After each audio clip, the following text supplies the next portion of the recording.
So new kind of a rising exercise, like the old one where you did this.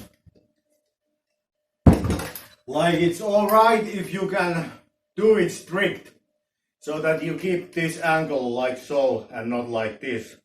But I was finding myself having a hard time of evaluating whether I had my wrist like this or like this. Because if the weight is heavy and you just try to get the rep done, it's really hard in this position. No, is it this or is it this? You know, you try to get the rep and you might trick yourself by doing it like this, that you do this portion like so, but then at the end you do this. So you kind of think to yourself that, hey, at least at the end I had the wrist the right way, so it counted. But it becomes problematic because if you just give the weight lots of speed like so and then do this, it's kind of easy to trick yourself into thinking that your rising is getting stronger, when in reality you are just pulling this weight up with your wrist like this in this position, where you are not engaging this rising. So you end up doing something like this.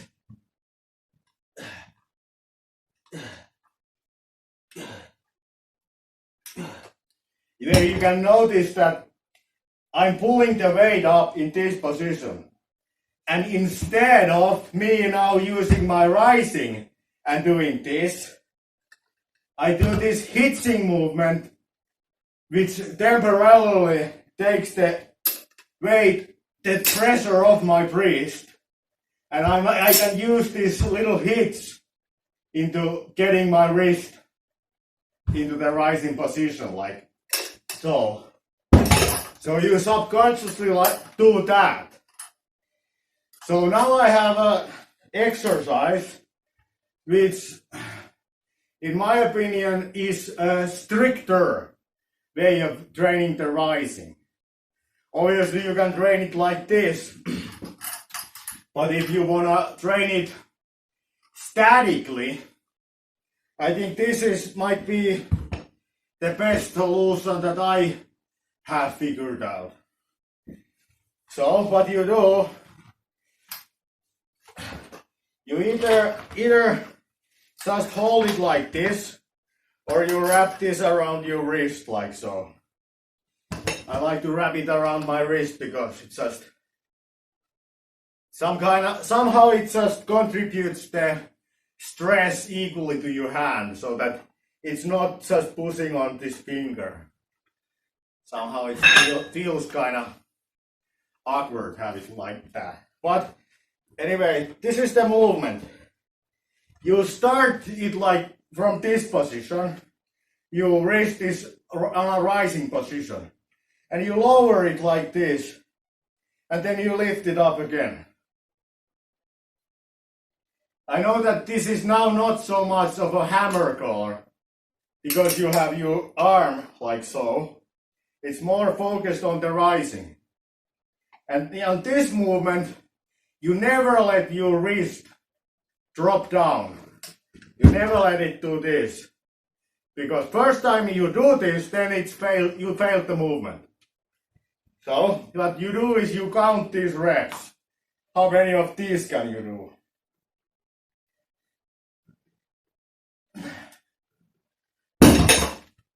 Alright. Obviously you could just do it like this. Not wrap this around your arm.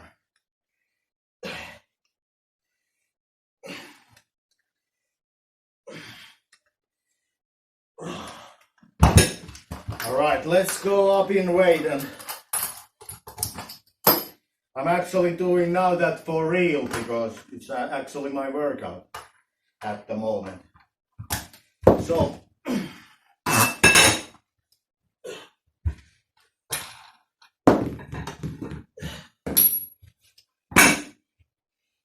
time I got 4 reps with this weight.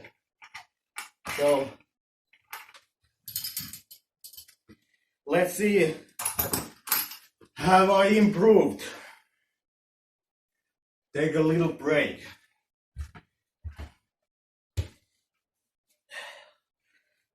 All right.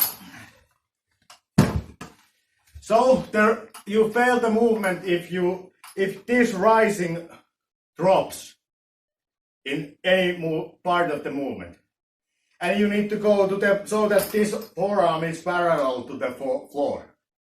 Then it's full rep, and then you come up. And this is not so much of a bicep exercise because you are keeping your arm like this on your knee. So it's isolating that rising, training that static strength on it.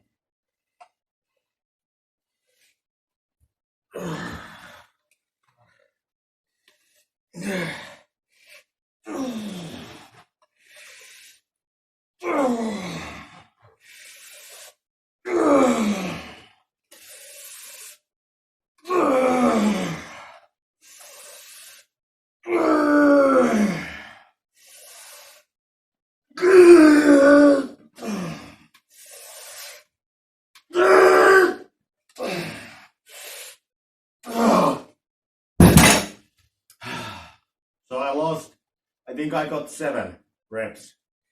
And then I lost the rising. My wrist bent like this.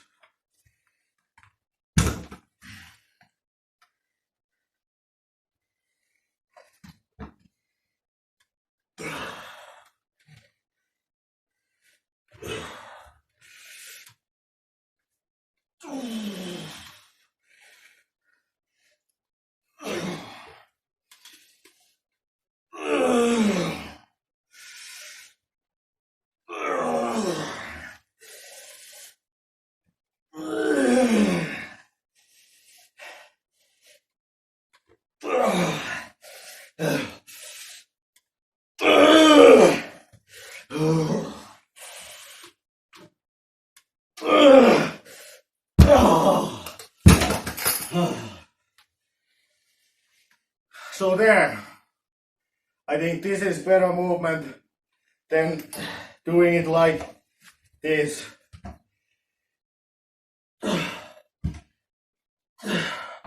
As you can see, this is kind of lightweight for doing this.